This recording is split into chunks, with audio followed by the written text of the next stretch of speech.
बंजर सपनों की फसल। एक सूखा प्रभावित गांव। गर्मी से झुलसी हुई जमीन, चारों ओर बिखरे हुए सूखे पौधे।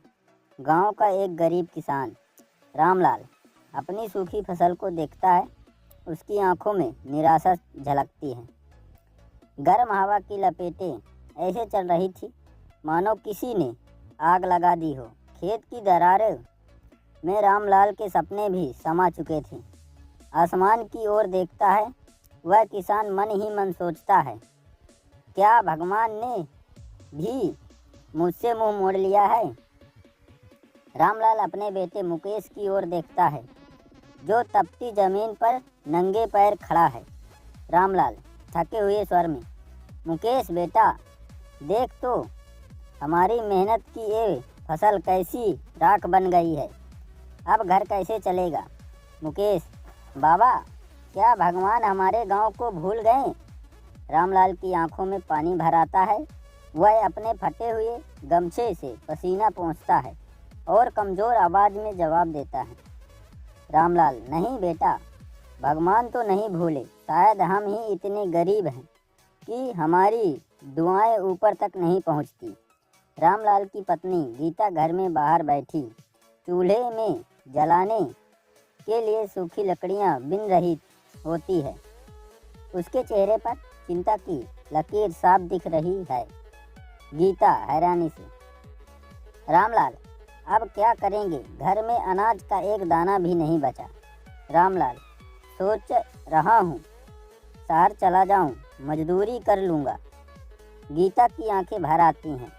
वह अपने पति की ओर देखती है, जिसे उसने हमेशा एक मेहनती किसान के रूप में देखा था।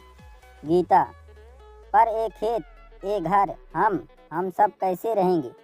रामलाल सिर झुका लेता है, दिल भारी हो जाता है। तभी गांव का मुखिया हरीराम वहां आता है। उसके चेहरे पर सहानुभूति के साथ साथ कठोर सच्चाई भी झलक रही होती है।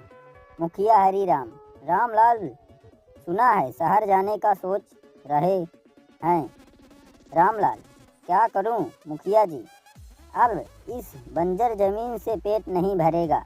मुखिया गहरी सांस लेता है और रामलाल के कंधे पर हाथ रखता है।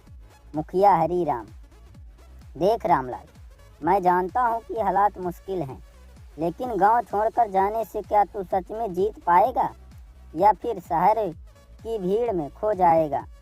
रामलाल कुछ सोच में पड़ जाता है। तभी आसमान से काले बादल घिरने लगते हैं, ठंडी हवा चलने लगती है। मुकेश खुशी से चिल्लाता है, मुकेश बाबा, देखो बारिश आने वाली है। रामलाल और गीता ऊपर देखते हैं। बारिश की पहली बूंद जैसे ही सूखी ज़मीन पर गिरती है, भीनी सी खुशबू फैल जाती है। रामलाल की आंखों में उम्मीद की एक चमक लौट आती है। रामलाल, शायद भगवान ने हमारी सुन ली। बारिश तेज हो जाती है। सूखी ज़मीन राहत की बूंदों को सोखने लगती है। गांव में खुशियों की लहर दौड़ जाती है। रामलाल के चेहरे पर अब एक नए विश्वास की चमक थी। सीख, संघर्ष जीवन का हिस्सा है, लेकिन कभी भी उम्मीद नहीं छोड़नी चाहिए। हालात चाहे जितने भी मुश्किल हो,